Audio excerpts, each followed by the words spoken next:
COVID-19 continues to define the bounds of life for many of us. This week, correspondent Laura Pasca speaks with photojournalist Roberto Rosales of the Albuquerque Journal. He's been there a long time. Mr. Rosales has been documenting the impact of coronavirus and the communities it's hit across New Mexico. Roberto, you've been photographing all over New Mexico, including Gallup and the Navajo Nation. I'm curious, what do you wish that people better understood about the impacts that COVID-19 is having on communities and families all across the state? I think we need to understand that we have to be a little more sympathetic. I don't think they're getting that emotional support that they deserve. You know, at first, a lot of folks just wanted to stay away because they felt like, oh, I know they don't want to welcome outsiders and all of that. And that's not the case. They just want to be heard, and they want to show that this is so important for future generations. And so if you and I don't go to Gallup or the rest, we're helping in, but at the same time, we need to let that community know they have our full support.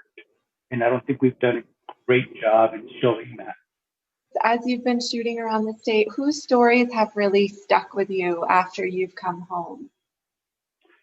I remember this young lady, her name is Tammy, who I met in a supermarket in Gallup when the COVID-19 pandemic was just starting. I met her in the parking lot as she brought her entire family to shop for groceries. And we had a very casual conversation. Little did I know, 2 weeks later,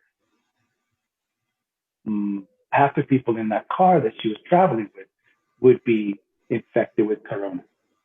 Now, in another 2 weeks, her aunt died. And her brother and herself came down with coronavirus. So they were quarantined in one of the local hotels.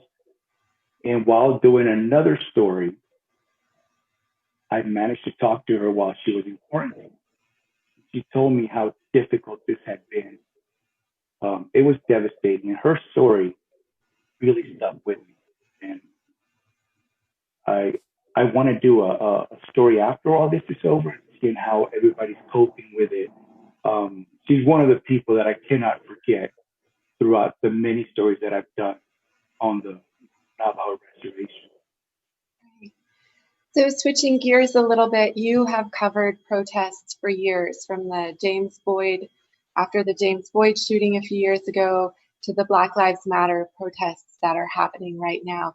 What do you see different about what's happening today out on the streets? I think that there's more unity, where in the past it was still a issue that affected a lot of folks here in New Mexico, but I think it's a wave that's sweeping across the country, and it's time for everyone to get on board. And that's the attitude that I'm seeing. This is our time. We're going to get on this wave.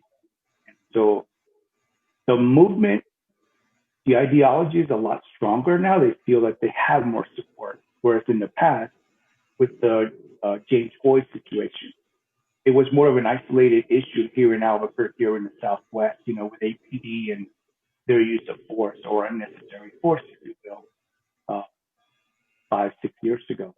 So now it really, people feel like this movement they can be a part of. It will include more folks. So as a photojournalist, you do not have the luxury of doing your work by Zoom and staying home. And I'm really curious, Roberto, how are you staying safe over the past 3 months and looking ahead also? Well, when this pandemic started, everybody was very apprehensive because we were still getting data on how this virus was transmitted. So in the beginning, we would keep our distance, even beyond 6 feet. Everybody was skeptical as to really how do you contract it?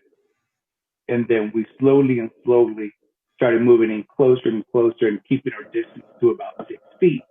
using different lenses, more zoom lenses that really came handy when you couldn't get that close. But as far as my own protection, wearing N95 masks all the time, gloves, and goggles. Like I actually bought some safety goggles. However, I will not enter somebody's home in order to make like your portraits and so forth, unless they have recovered. I think all those stories that I've done related to Corona have been either outside or in an environment where it was decontaminated or it was cleaned up. So I didn't put myself at risk, and I also didn't want to put others at risk. It's been rough, and I think going forward, you have to keep that mentality going for your own protection. We can sort of get lazy, if you will, and forget to wear a mask, forget to wear gloves, but you got to think of the people you're coming. They come first. Well, Roberto, you are a treasure, and we are so lucky in New Mexico to have you. Thank you for all your work, and please stay safe out there. Thank you so much, Laura. I appreciate it. Thank you for all the work you do for our state. I really appreciate it.